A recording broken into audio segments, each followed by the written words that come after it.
Bem, senhores, vamos nós. Na aula de hoje, a gente vai conversar sobre um dos primórdios da química, as transformações químicas ou reações químicas. A química se propõe justamente a estudar as transformações que acontecem com a matéria, as reações.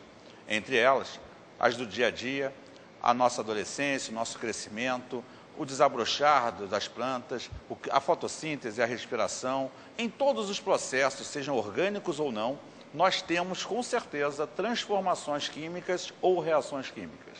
E como é que funciona a estruturação dessa reação? Como é a base funcional desse conhecimento? Vamos, então, começar colocando que toda reação química tem, por característica geral, gerar novas substâncias. Então, com certeza, se não houver transformação alterando a estrutura da matéria, não será reação química.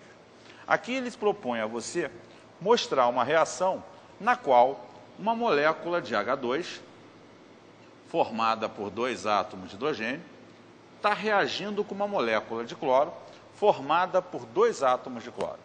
Se há reação, vai haver uma transformação, quebra de ligações, e uma reorganização desses átomos, que ele propõe, está se formando um tal de HCl. Porém, na natureza nada se cria, nada se perde, tudo se transforma. Sendo assim, se você partiu de 2 hidrogênios e 2 cloros, tem que chegar a 2 hidrogênios e 2 cloros.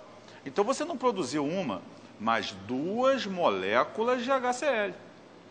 Por essa razão, você aprende que é necessário, em uma transformação química, equilibrar a mesma. Por essa razão, colocamos coeficientes à frente das substâncias para determinar que o número de átomos do primeiro membro seja sempre igual ao número de átomos do segundo membro. Tanto é que 2 hidrogênios geram 2 hidrogênios, 2 cloros geram 2 cloros.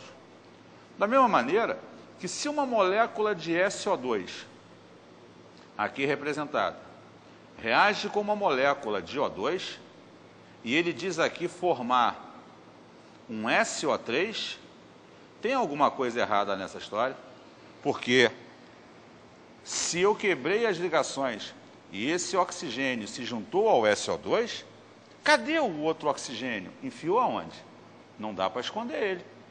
Portanto, o que deve ter acontecido é que uma segunda molécula de SO2, já que na natureza eu disponho de N moléculas, reagiu com esse oxigênio, formando-se uma segunda molécula de SO3.